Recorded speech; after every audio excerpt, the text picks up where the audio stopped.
নমস্কার বন্ধুরা, cook with ডিসিস ফ্যামিলিতে সবাইকে জানাই স্বাগত। আজকে খুব সহজ একটি রেসিপি আপনাদের সঙ্গে শেয়ার করে নিচ্ছি। গরমের দুপুরে ভাতের সঙ্গে রেসিপিটি দারুণ লাগে।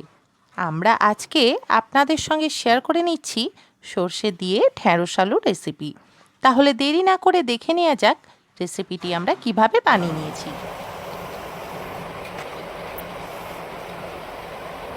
ঢ্যাঁড়সটা এখানে আমরা কেটে নিয়েছি, দেখতেই পাচ্ছেন।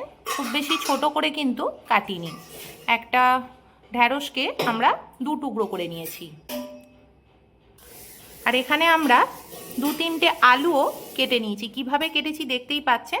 আর 2 থেকে 3টে টমেটো নিয়ে নিয়েছি। এখানে আমরা গ্যাসটা জ্বেলে নিয়েছি আর কড়াটা বসিয়ে নিয়েছি।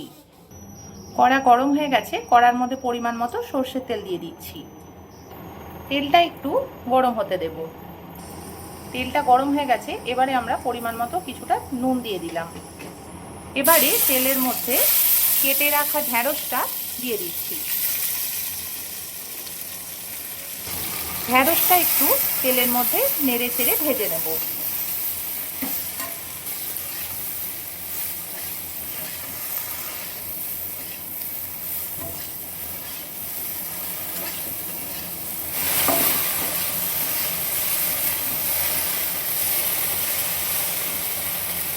লাল করে ভেজে নেওয়া হয়ে গেছে।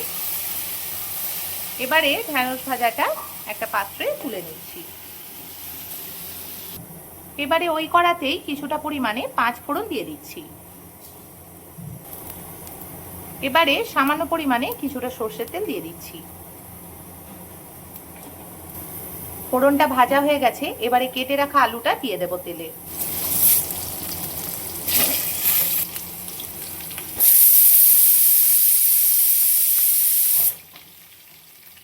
আলু এবং টমেটোটা তেলের মধ্যে দিয়ে দিলাম।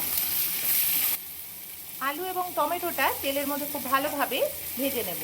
আলু এবং টমেটোটা হালকা ভেজে নেওয়া হয়ে গেছে। এবারে আমরা এর মধ্যে সর্ষে বাটা দিয়ে দেব।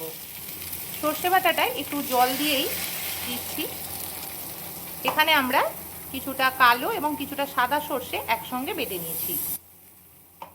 এখানে আরও একটু জল আমরা আলুটা সেদ্ধ হতে দেব। পরিমাণ মতো জল দিয়ে দিয়েছি। এবারে পরিমাণ মতো কিছুটা শুকনো লঙ্কা গুঁড়ো দিয়ে দিচ্ছি। ঝালটা অবশ্যই আপনারা আপনাদের স্বাদ অনুযায়ী দেবেন। পরিমাণ মতো হলুদ গুঁড়ো দিয়ে দিচ্ছি। এবারে পরিমাণ মতো জিরে গুঁড়ো দিয়ে দিচ্ছি। স্বাদ অনুযায়ী নুন দিয়ে দিচ্ছি। সমস্ত মশলাগুলো খুব ভালোভাবে সবজির সঙ্গে মিশিয়ে নেব। ঢ্যাঁড়সটা আমরা দিয়ে দিয়েছি। আলুটা একটু সেদ্ধ হতে। ঢ্যাঁড়স দেওয়ার সময় ভিডিওটা করা হয়নি।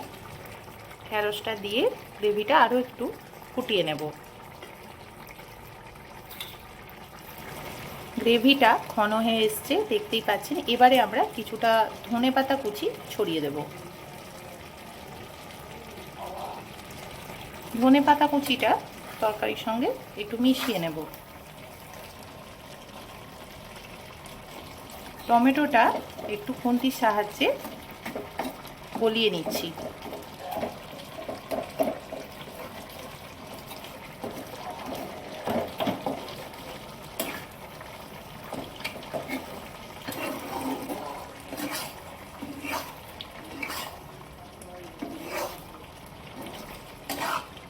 গ্রেভিটা ঘন হয়ে গেছে। আমরা কিন্তু এর বেশি আর গ্রেভি ঘন করব না। আর আলু সবজিও সেদ্ধ হয়ে গেছে। ঢ্যাঁড়স দেখতেই পাচ্ছেন ভালো রকম সেদ্ধ হয়ে গেছে। আলুটাও সেদ্ধ হয়ে গেছে। এবারে আমরা গ্যাসটা বন্ধ করে তরকারিটা একটি পাত্রে ঢেলে নেব।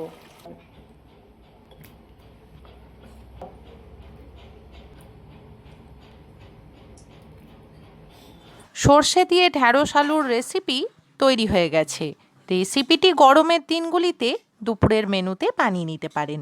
রেসিপিটি খেতে হয় দারুণ। বন্ধুরা, আপনারাও আপনাদের বাড়িতে রেসিপিটি এইভাবে বানিয়ে দেখবেন। রেসিপিটি ভালো লাগলে ভিডিওটিকে লাইক, কমেন্টস অ্যান্ড শেয়ার করবেন এবং আরও নতুন নতুন রেসিপি পেতে আমাদের এই চ্যানেলটিকে সাবস্ক্রাইব করবেন। সকলেই ভালো থাকবেন, সুস্থ থাকবেন। নমস্কার।